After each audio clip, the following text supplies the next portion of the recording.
Bem, meus amigos, mais uma semana se passou. Temos muito que agradecer.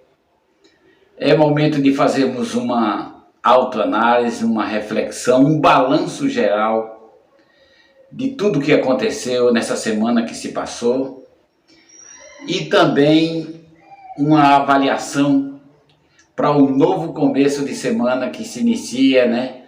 E que precisamos estar abastecidos, firmes, para que os erros cometidos na semana passada não possam serem repetidos nessa semana que se inicia, né?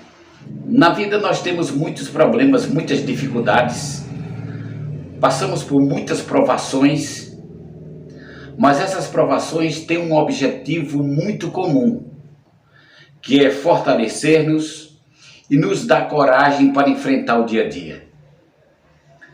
Por isso que muitas vezes nós reclamamos, nós lastimamos da situação e das lições que nos vêm, porque fé é uma coisa muito individual, não depende de coletividade, como as religiões ensinam, que para o indivíduo ter fé, ele tem que estar congregando, fortalecendo-se uns aos outros, para que ele possa crescer na fé. Quando é o contrário, a fé é um exercício individual. É tanto que o próprio Jesus, ele disse isso. Ele disse: entra no teu quarto, fecha a tua porta e fala ao teu pai em secreto e ele vai te ouvir. Então, essa comunhão que nós temos com o Eterno não é uma comunhão coletiva em que todo mundo faz parte dessa adoração, dessa comunhão, desse aumento de fé. Não. A fé é uma circunstância que todos nós passamos e é um exercício contínuo entre você e o Eterno. Não é uma coisa que acontece na coletividade. As religiões têm ensinado, têm incutido na mente das pessoas de que você tem que congregar para que a sua fé seja fortalecida. E quando na realidade a nossa fé ela é fortalecida, mas não é com a ajuda de ninguém. Não tem a cooperação de ninguém, muito menos de nenhum sistema.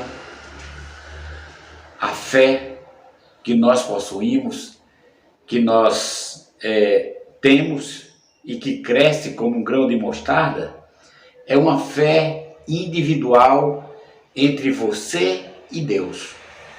É você que direciona, é você que faz o exercício da fé, é você que aumenta a fé. E temos muitos exemplos nas Escrituras sobre isso, sobre a fé. Fé é a certeza das coisas que não se esperam e a convicção das coisas que não se veem. Fé é uma coisa muito individual. O coletivo não tem nada a ver com fé.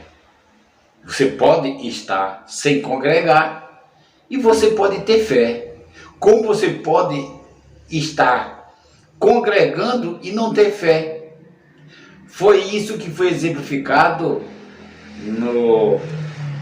pelo próprio Jesus quando esteve aqui com a mulher cananeia. A mulher do fluxo de sangue, tocou em Jesus e parou imediatamente o sangue. E Jesus olhou para os discípulos e disse: olha, nem mesmo em Israel eu encontrei fé igual a essa mulher. E ela era cananeia, que não tinha religião, não acreditava no Deus de Israel e nem tampouco comungava ou congregava com eles. Mas, no entanto, ele tinha fé. Aliás, ela tinha fé. E uma fé tão grande que superava a fé dos próprios discípulos. Os discípulos ficaram impressionados. Mas como é que Jesus está fazendo uma coisa dessa, dizendo que entre Israel, nem mesmo entre Israel, tem tanta fé como essa mulher que expressou esse ato de tocar nele? Por que isso acontece? Aquilo é lições que nos transmite para hoje, que o congregar não tem nada a ver. Eu não estou querendo com isso dizer que as pessoas deixem de congregar, isso é uma opção. Eu não quero é que generalize que por a pessoa não congregar, não tenha fé. É isso que eu quero desmistificar da mente das pessoas. Eu posso não congregar, posso ser um desigrejado, como na realidade sou, e ter fé. E outras pessoas podem estar congregando, vivendo, vivenciando, comungando entre si e não ter fé. Mas qual é o interesse que as pessoas têm para que possam participar e vivenciar numa igreja e tem que congregar e aquela agonia todinha? Por que isso? Se a própria Escritura dá exemplos de sobra de pessoas que não faziam parte de Israel e tinham fé tanto quanto, ou até mais, do que o próprio povo de Israel. Aconteceu com a mulher cananeia, aconteceu com Zaqueu, quando ninguém acreditava, porque ele era uma pessoa que era tida como ladrão, né, que roubava os impostos. No entanto, Jesus disse: hoje convém jantar em tua casa. Mas não podia ser estendido isso para o povo de Israel? Mas o povo, Jesus veio para os seus e os seus rejeitaram. Então, passou-se a bênção, a comunhão, para aqueles que não tinham comunhão. Foi isso que aconteceu com Zaqueu. Ele não tinha comunhão, porque ele era tido como uma pessoa pecadora, uma pessoa que vivia sem contato com a sociedade judaica, até pelo fato da profissão dele, de ser cobrador de impostos, e que não era bem-vindo entre o povo de Israel, porque era tido como sinônimo de ser ladrão. Mas Jesus não fez nenhuma discriminação e disse: eu vou jantar em sua casa. A mulher pecadora, a Maria, todas as pessoas estavam ali com as pedras em suas mãos para apedrejá-la.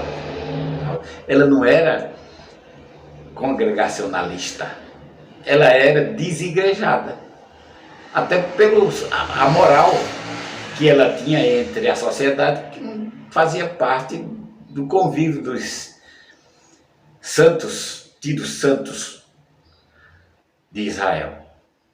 No entanto, Jesus disse: quem não tiver pecado, atira a primeira pedra. O publicano que estava fazendo sua oração, o publicano que não tinha nenhum vínculo com religião nenhuma, adorava até outros deuses, ele era publicano, ele era uma pessoa que não era congregacionalista entre o povo de Israel. No entanto, o fariseu fez a oração dele e o publicano fez a sua. E quem desceu justificado daquela oração foi o publicano, e não aquele fariseu que ostentou ser santo, que dava o dízimo do endro, do cominho e de tudo. Então, gente, vamos tirar da nossa mente esse vínculo de estar na fé significa estar congregando. Nem sempre.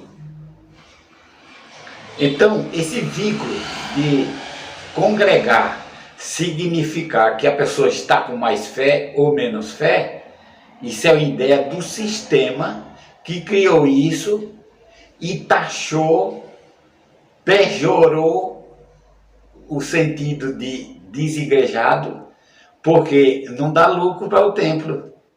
Se o indivíduo não vai à igreja, não dá o dízimo, a igreja não dá suas ofertas, e para amedrontar e viciar o indivíduo no sistema religioso, foi criado essa deterioração do nome. mas na realidade não tem nada a ver. Comunhão com Deus é uma pessoa entre ele e Deus e não tem nenhum vínculo com congregação. Por isso, meus prezados, se você faz parte de uma congregação, parabéns. Mas nem todo mundo é obrigado a seguir o seu conceito. E nem por isso é diferente. Não existe diferença entre você e aquele que é desigrejado. Então, nós precisamos de respeito, consideração e tolerância para aceitarmos todos como filhos e filhas de Deus, independente se é ou não congregacionalista. É esse a maneira e a mensagem de reflexão que eu tenho para você nessa semana. Deus abençoe você e um abraço.